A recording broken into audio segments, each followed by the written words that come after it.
Soups இன்னைக்கு நம்ம Thunder poles இந்த படத்தோட ரிவ்யூ தான் பார்க்க போகிறோம். ஆக்சுவலி இது தண்டர் போல்ஸ் இல்லை, தி நியூ அவெஞ்சர்ஸ் அப்படிங்கிறதையும் சொல்லிக்கிறேன். ஆமாங்க, கடைசியாக படத்தோட பேரை மாற்றி விட்டாங்க. அது எனக்கே லாஸாக தெரியும். இந்த படத்தோட கதை என்ன அப்படின்னு பார்த்தீங்கன்னா, ஒரு மிஷனை முடிக்கிறதுக்காக எலினா பெல்லோவா, கோஸ்ட்டு, டாஸ்க் மாஸ்டர், அப்புறம் யூஎஸ் ஏஜென்ட் இவங்க எல்லாருமே தனித்தனியாக போகிறாங்க. அந்த இடத்துக்கு போனதுக்கப்புறம் தான் தெரியுது அந்த மிஷினே வந்து இவங்க எல்லாரையும் போட்டு தள்ளுறது அப்படிங்கிறது. ஸோ அங்கே வந்து ஒரு ஆளை சந்திக்கிறாங்க. அவன் பேர் தான் பாப். அவனை சந்தித்ததுக்கப்புறம் என்ன நடக்குது அப்படிங்கிறது தான் இந்த மொத்த படத்தோட கதையை. ஸோ அந்த பாப் யார், அவன் என்ன பண்ணுவான், அவன் எப்படி அந்த இடத்துக்கு வந்தான் அப்படிங்கிறத மொத்தத்தையாக வந்து இந்த படத்தில் டிஸ்கஸ் பண்ணியிருப்பாங்க. ஸோ இந்த படத்தோட ஃபர்ஸ்ட்டு பாசிட்டிவ் பாயிண்ட் என்ன அப்படின்னா, இந்த படம் மற்ற படங்களை போல் வளவலா கொலன்னு இருக்காமல் ஃபஸ்ட்டு ஷாட்லேயே படம் ஆரம்பித்து கடைசி ஷாட்டில் படம் மொத்தமாக முடிஞ்சிருது. ஏன்னா வந்து ஒரு கன்ஃபியூஷன் ஸ்டேட்டில் இருக்கிற ஒரு கேரக்டர் அப்படிங்கிறத சூப்பராகவே காமிச்சிருப்பாங்க. இந்த படத்தில் உள்ள எல்லா ஹீரோஸுமே ரொம்ப கிரவுண்டடான ஹீரோஸ். அவங்க நம்ம சென்ட்ரியை டிஃபீட் பண்ண போகிறாங்க அப்படிங்கிற அளவுக்கு வந்து நமக்கு ஒரு தாட் கொடுக்குற அளவுக்கு இருந்துச்சு. ஸோ சுருக்கமாக சொல்லணும்னா இவங்க தான் வந்து மார்வலோட சூசைட் ஸ்குவாட் அப்படின்னு சொல்லலாம். அண்ட் சீரியஸ்லி இந்த படம் வந்து ஒரு ஃபீல் குட்டட் படமாகவே எனக்கு இருந்துச்சு. ஏன்னா இந்த படத்தில் வந்து நம்ம ரெட் கார்டியன் கேரக்டரும் அப்புறம் வந்து நம்ம யூஎஸ் ஏஜென்ட் கேரக்டரும் வந்து ரொம்ப ஒரு நல்ல கேரக்டராகவே இருந்தாங்க. அவங்களோட கேரக்டர் இது வந்து நம்ம மார்வலுக்கு ஃப்ரெஷ்ஷாகவே இருந்துச்சு பார்க்குறதுக்கு. ஸோ அதுவுமே நல்லா ஒரு புது ட்ரையாகவே இருந்தது. ஸோ டெக்னிக்கலி இந்த படம் ரொம்ப ஸ்ட்ராங்காகவே இருக்குது அப்படின்னு சொல்லலாம். ஸோ வந்து ஓவராலாக இந்த மாதிரி ஆஸ்பெக்டில் இந்த படம் வந்து நல்லாவே இருக்குது.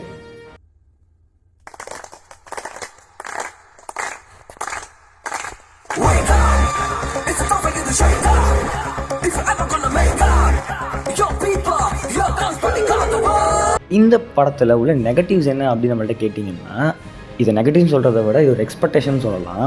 எப்பயுமே வந்து ஒரு மாரல் படம் அப்படிங்கிற மாதிரி எதுவுமே இல்லை. ஸோ இதை நெகட்டிவ்னு சொல்கிறத விட இது நம்ம எக்ஸ்பெக்டேஷனை வந்து ஜாஸ்தியாக வச்சுட்டு போகக்கூடாது அப்படிங்கிறத நான் சொல்கிறேன். அண்ட் இன்னொரு விஷயம் என்னென்னா, இந்த படம் வந்து மற்ற மாரல் படத்தோட வந்து வேறுபட்டு இருக்கிறதுனால வந்து நிறைய பேருக்கு இந்த படம் வந்து என்னடா இது மாரல் படமா அப்படின்னு யோசிக்கிற அளவுக்கு கூட இருக்கலாம். ஸோ அதுவும் ஒரு நெகட்டிவ் பாயிண்ட்டுங்கிறத விட இதெல்லாம் வந்து கொஞ்சம் ஒரு மைனஸ்னு சொல்லலாம். அண்டு இந்த படத்தில் வந்து இன்னொரு விஷயம் என்ன அப்படின்னு பார்த்தீங்கன்னா, நான் சொல்லியிருப்பேன் நம்ம சென்ட்ரி கேரக்டரை வேறு டிசைன் பண்ணியிருக்காங்க அப்படின்ட்டு. டிசைன் எல்லாமே ஓகே, அவர் கேரக்டரைசேஷன் எல்லாமே ஓகே. பட் அவரோட பவர்ஸை வந்து இன்னுமே எலிவேட் பண்ணுற மாதிரியான சீன்ஸ் எதுவுமே இல்லை. வாய்டுன்னு ஒரு கேரக்டர் வரும், அது வந்து நம்ம சென்ட்ரியோட ஒரு ஆல்டர்னேட்டிவ் வெர்ஷன். அதுக்கு இருக்கிற அந்த பவர் எலிவேஷன் கூட வந்து நம்ம சென்ட்ரிக்கு இல்லை. ஸோ வந்து இதுக்கப்புறம் வர படத்தில் தான் நம்ம வந்து சென்ட்ரி எப்படி இருப்பார் அப்படிங்கிறத பார்க்கணும். அவரோட முழு பவர் எப்படி இருக்குன்னு காட்டுவாங்கன்னு நினைக்கிறேன். பட் இந்த படத்தில் அந்தளவுக்கு காட்டவே இல்லை. ஸோ அது ஒரு வருத்தம் தான். இந்த மாதிரி சில விஷயங்கள் வந்து வேறுபட்டு இருக்கனால இந்த படம் வந்து சில இடங்களில் ஸ்லோ டவுனாக தோணலாம்.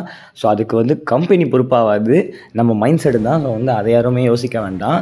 ப்ளஸ் வந்து எப்படி சொல்கிறது, இந்த படம் பார்க்குறோமா வேணாமா அப்படின்னு என்கிட்ட நீங்கள் கேட்டிங்கன்னா, இந்த படம் நீங்கள் வந்து கண்டிப்பாக ஒரு மாரல் ஃபேனாக தான் பார்த்து தான் ஆகணும். ஏன் அப்படி சொல்கிறேன்னா, இந்த படம் தான் வந்து அடுத்து வரப்போகிற ஒரு மிகப்பெரிய ப்ராஜெக்ட்டுக்கு வந்து அடித்தளமாகவே வந்திருக்கு.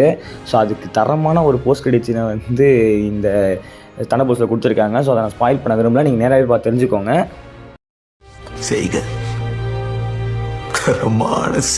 அண்ட் அடுத்த பஞ்சாயத்து தலைவர் இவங்க தான் அப்படிங்கிற மாதிரி சட்டுப்புட்டுன்னு வந்து ஒரு டீமை ஃபார்ம் பண்ணி அவங்களுக்கு ஒரு புது பேரையும் வச்சு அமைச்சிருக்காங்க. ஸோ அதுவுமே வந்து ஒரு சர்ப்ரைசிங்காக இருந்துச்சு. என்னடா இவங்களை கூப்பிட்டு வந்து அவஞ்சர்ஸுங்கிறீங்க அப்படிங்கிற மாதிரி இருந்துச்சு. ஸோ அதுவுமே வந்து நல்லாவே இருந்தது. இது எல்லாமே வந்து அடுத்தடுத்த படங்களுக்கு ஒரு மிகப்பெரிய அடித்தளமாக இருக்குது. ஸோ வந்து நீங்கள் கண்டிப்பாக அந்த படத்தை பார்த்து ஆகணும் ஒன் டைம் ஆகுது.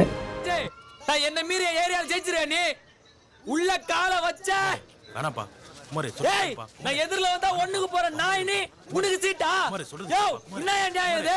ஸோ ஓவராலாக இந்த படம் எப்படி இருக்குது அப்படின்னு பார்த்தீங்கன்னா, இந்த படம் வந்து எல்லாமே கலந்த ஒரு நல்ல படம். இந்த படத்தில் வந்து ஆக்ஷன்ஸு, எமோஷனு, ட்ராமா இது எல்லாமே தேவையான அளவுக்கு தெளிவாக இருக்குதுன்னு சொல்லலாம். கதை ஸ்ட்ராங்காக இருக்கனால இது எல்லாமே வந்து இந்த எலிமெண்ட்ஸ் எல்லாமே வந்து அதுக்கு நல்ல ஒரு கூடுதல் கொடுத்து ஒரு நல்ல ஒரு விஷயமாகவே வந்திருக்கு. ஸோ எல்லாமே இந்த படத்தை நீங்கள் வந்து செக் பண்ணி பார்க்கலாம். ப்ளஸ் வந்து ஜென்ரல் ஆடியன்ஸுக்குமே இந்த படம் வந்து பார்க்குற அளவுக்கு தான் இருக்குது. ஸோ அவங்களுக்குமே இந்த படம் கண்டிப்பாக பிடிக்க வாய்ப்பு இருக்குது. ஓகே காய்ஸ், அவ்வளோதான் இந்த ரிவ்யூ. இந்த படம் உங்களுக்கு பிடிச்சிருந்து அப்படின்னா கமெண்ட்டில் வந்து சொல்லுங்கள் எப்படி இருக்குது அப்படிங்கிறத. நம்ம வீடியோ ஃபுல்லாக பார்த்துட்டு நம்ம சேனல் சப்ஸ்கிரைப் பண்ணிவிட்டு மறக்காமல் பெல் ஐக்கனை கிளிக் பண்ணிக்கோங்க. நம்மளோட சோஷியல் மீடியாஸ் எல்லாத்துலேயுமே வந்து மறக்காமல் ஃபாலோ பண்ணிக்கோங்க. ஏன்னா உங்களுக்கு அதில் நிறைய அப்டேட்ஸ் நான் எல்லாமே கொடுத்துட்ருக்கேன்.